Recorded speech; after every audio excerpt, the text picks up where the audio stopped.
Bonsoir à tous de nouveau, je n'avais pas l'intention de refaire une vidéo, mais j'en fais quand même une. J'étais en train de trier mes mails, de répondre à mes courriels, et je suis tombé sur un courriel d'une certaine Marie-Noël, et ça m'a fait bondir, ça m'a rappelé tellement de choses.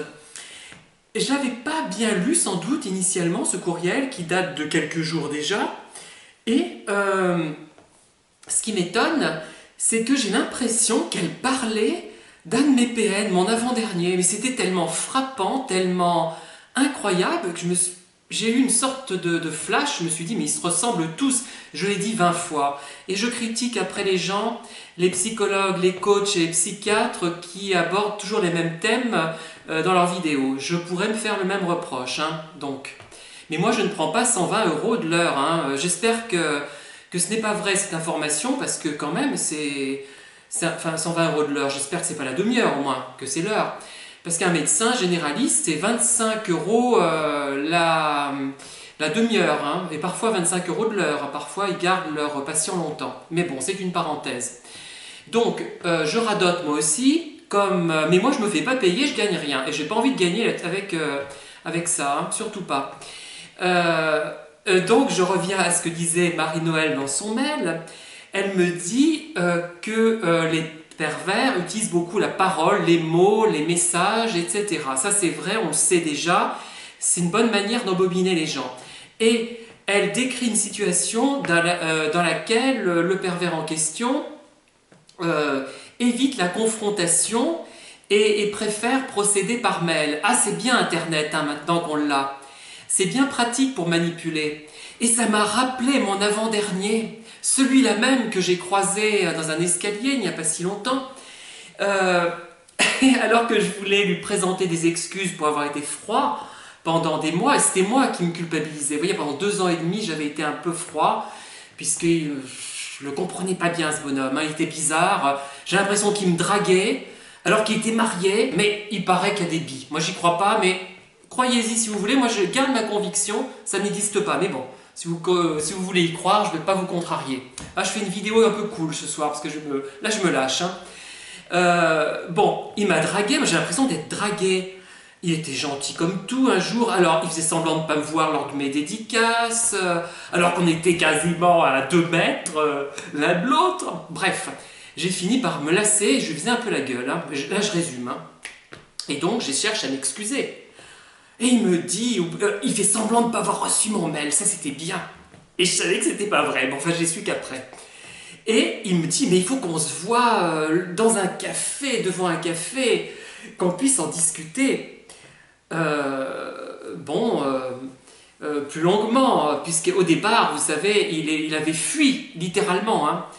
Et ce café, il n'est jamais venu, il n'a jamais voulu me voir en un café. Il avait oublié même son téléphone, le numéro de son téléphone mobile. Vous vous rendez compte? Il avait oublié, alors qu'il le sait par cœur, je l'ai su après. Mais bon, on ne va rien dire. Hein. Au point où on en est, c'est pas bien grave. Ça me fait rire encore, je peux plus. Oui, donc, il avait oublié le numéro de son téléphone, il n'avait plus le temps de me voir. Il devait revenir une demi-heure plus tard, il n'est jamais venu. Je l'attends toujours.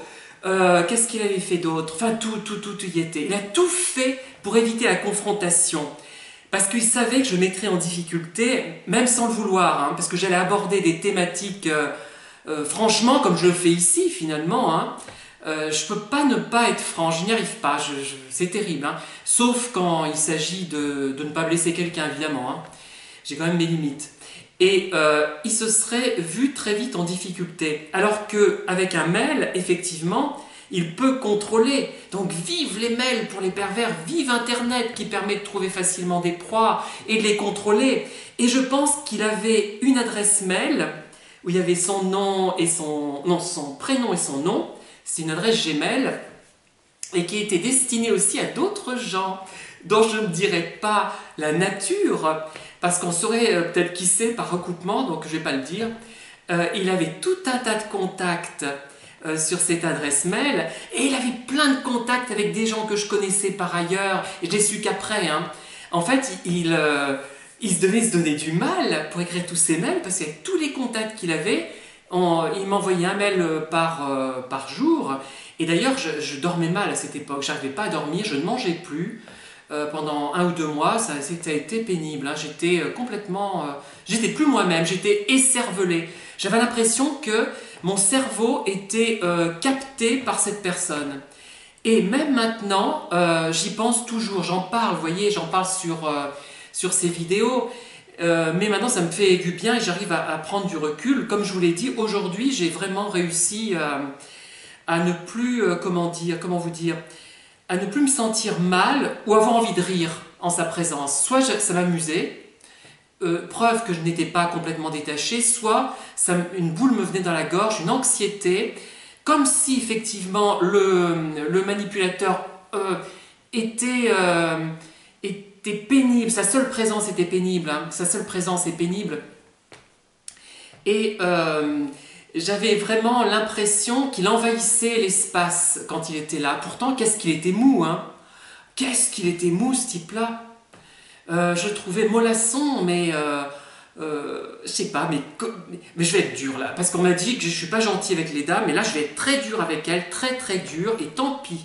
Là je l'assume, je vais assumer mon rôle de méchant, et je l'assume, mais vous ne voyez pas qu'ils sont homo? Vous voyez pas, enfin ça se voit à l'œil nu. Enfin, bon, la dame qui est mariée à ce monsieur habite mon département, mais je m'adresse à elle. Vous voyez pas qu'il est pédé? Pardon, qu'il est homo, excusez-moi. Hein. Ça se voit, mais ça se voit tout de suite. Moi, je l'ai vu tout de suite, il n'avait pas ouvert la bouche. Hein. Il n'avait pas ouvert la bouche, je savais qu'il l'était. Et ça s'est confirmé par la suite. D'ailleurs, j'aime bien un certain efféminement, j'aime bien, donc ça ne me gêne pas du tout. Je suis moi-même. Voilà, tout cela pour dire l'importance de l'écrit et le rôle fondamental d'Internet en la circonstance. Avant, on ne pouvait pas faire ça, et c'est peut-être pour ça qu'il y en a beaucoup, enfin beaucoup, il n'y en a pas plus qu'avant.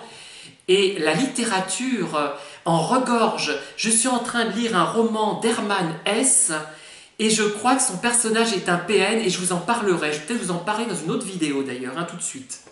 A tout de suite. Si toutefois vous n'êtes pas survolté et choqué par ma longue vidéo qui précède juste celle-là, où là je rentre dedans, malgré mes problèmes dorsaux assez sérieux d'ailleurs, hein, je n'en parle pas mais je préfère ne pas en parler, je rentre dedans tel un boxeur un peu maladroit. Voilà, mais j'avais besoin de faire des vidéos où vraiment, quand quelque chose m'énerve, ça m'énerve. Hein, je ne peux pas le cacher. Et je suis agacée par certains psychologues, certains coachs, et j'explique un peu pourquoi. Voilà. Merci, au revoir, à bientôt.